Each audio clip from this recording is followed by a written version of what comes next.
Boa noite, na aula de hoje vamos falar sobre o ciclo menstrual de 28 dias. Na aula passada, a gente estudou quais os órgãos responsáveis pela reprodução humana. Na aula de hoje, a gente vai estudar o ciclo menstrual feminino. Quando a menina ela chega na puberdade, que normalmente ocorre entre 10 e 15 anos, ela tem a primeira menstruação, que é chamada de menarca. A partir desse momento, a gente já pode contar o ciclo menstrual.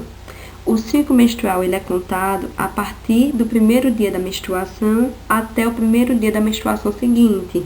Então, esse intervalo de tempo é o ciclo menstrual feminino. Em geral, o ciclo menstrual feminino ele tem duração de 28 dias, mas há exceções. Tem pessoas que têm um ciclo menstrual menor, de 21 dias, tem pessoas que têm um ciclo menstrual maior, que pode ser de 35 dias. Então, isso vai depender de mulher para mulher. Nos primeiros 3 anos de vida menstrual, a mulher ela pode ter o ciclo menstrual irregular. Então, nos primeiros 3 anos, pode ser que a gente não consiga fazer o cálculo do ciclo menstrual feminino, porque pode ser que um mês ele seja de 28 dias, e pode ser que no mês seguinte o ciclo menstrual dessa menina seja de 35, então não tem como a gente prever. O ciclo menstrual ele pode ser utilizado para as mulheres que querem engravidar, pois ele mostra quais os dias que a mulher ela estará fértil, então ela vai estar mais susceptível a engravidar. Muitas pessoas utilizam o ciclo menstrual como um método contraceptivo, que é a famosa tabelinha. Só que normalmente, como a mulher ela sofre ação de vários hormônios, pode ser que em determinado mês o ciclo menstrual dela tenha aumentado de tamanho ou diminuído de tamanho. Consequentemente, ela pode estar tendo relação sexual sem uso de preservativo em um dia que ela está fértil. Então, ele não deve ser utilizado como método contraceptivo. Ele é mais considerado um aliado para as mulheres que querem engravidar e que têm o ciclo menstrual regular, que aí elas conseguem saber em qual data do mês ela está fértil. Para a aula de hoje, eu vou utilizar como referência o ciclo menstrual de 28 dias. A menstruação, como eu falei a vocês, ela ocorre no início do ciclo menstrual e a duração dela vai variar de mulher para mulher. Durante esse período ocorre a descamação do endométrio. Então, a mulher ela tem aquela descamação e depois ela vai ter a menstruação precedente. Após essa fase, começa a fase proliferativa. Então, aquele ovócito primário que eu falei a vocês na aula passada, que ele já é produzido na mulher desde o nascimento e que ele vem amadurecer, na fase da puberdade, que o nosso corpo ele libera 1 ou 2 ou mais por meses, ocorre o quê? Que o ovócito primário ele está amadurecendo e se transformando em ovócito secundário para poder ser lançado nas trompas de falópio e poder ocorrer a fecundação, que pode ser no interior da trompa de falópio ou no interior do útero. Então, essa fase proliferativa é a fase que o folículo primário ele está se transformando em folículo secundário e se preparando para ir para a trompa de falópio, consequentemente migrar em direção ao útero. Depois da fase proliferativa, vem a fase da ovulação, que é quando a mulher ela libera o ovócito secundário nas tubas uterinas e ele migra em direção ao útero. Aí, nesse período, é o período que a mulher está considerada como fértil. Se por acaso ela tiver uma relação sexual sem uso de preservativo, ela tem uma chance maior de vir a engravidar, Se o espermatozoide ele conseguir encontrar o óvulo e ele fazer a fertilização. Depois da fase ovulativa, vem a fase secretora, que é quando o endométrio ele consegue atingir 4 ou 6 vezes o tamanho do endométrio do início do ciclo. Ele fica bem mais vascularizado e ele sofre a ação de um hormônio que é a progesterona, que ajuda na formação do corpo lúteo ovariano. Esse corpo lúteo ovariano é o que ajuda No caso, o corpo lúteo, que é produzido no ovário de forma temporária, ele produz a progesterona, que será utilizada no útero. A progesterona ela faz com que o revestimento endometrial ele se torne mais espesso e propício a nutrir o óvulo fertilizado. Então, quando a mulher está produzindo, ela está maturando o ovócito secundário, ela produz uma glândula que é chamada de corpo lúteo.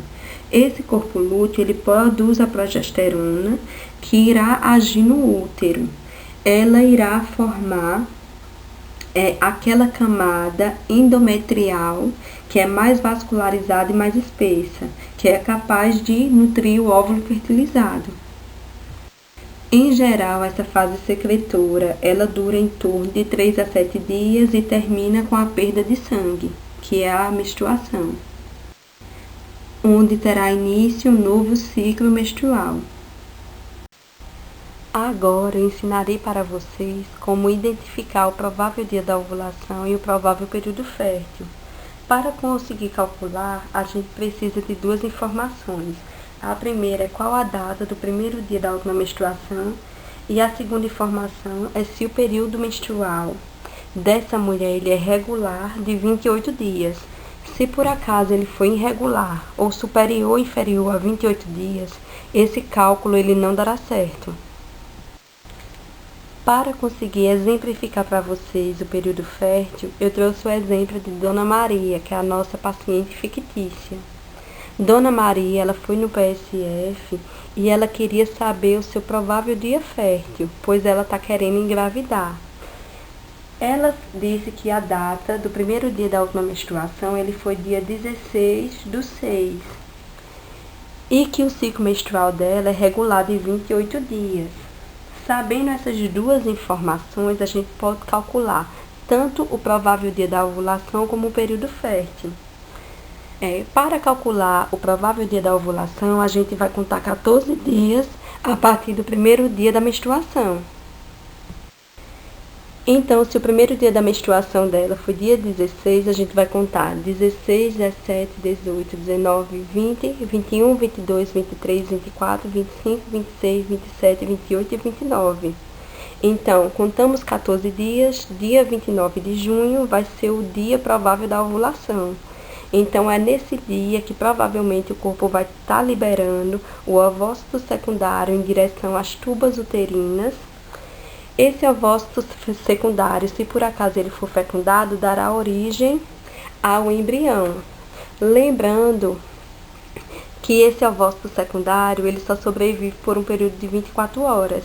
Mas muitas vezes, mesmo que a mulher não tenha tido relação nesse dia, ela ainda pode engravidar, porque o espermatozoide ele espera até 5 dias para poder fazer a concepção. Por isso que, além da gente saber o provável dia da ovulação, a gente também tem que saber o provável período fértil, que é aquele limite que a mulher ela tem que se proteger para ela não acabar tendo uma gestação indesejada.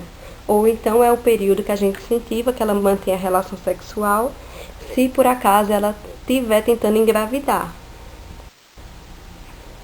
O provável período fértil ele é contado da seguinte maneira. A partir do momento que eu sei que o dia fértil é dia 29, eu vou contar 5 dias antes e 5 dias depois. Então, o início do período fértil, ele, no caso desse exemplo, ele teve início no dia 22 e ele terá término no dia 4. Então, 5 dias antes, 5 dias depois e o total de período fértil é de 11 dias. Em literaturas mais antigas, falavam que o período fértil era um período de 7 dias. Então, contava 3 dias antes, 3 dias depois e dava um total de 7 dias do período fértil. Só que, como eu falei a vocês, eu vou falar novamente, o espermatozoide ele pode esperar até 5 dias para poder fecundar. Então, hoje em dia, a gente utiliza como margem de erro 5 dias antes e 5 dias depois.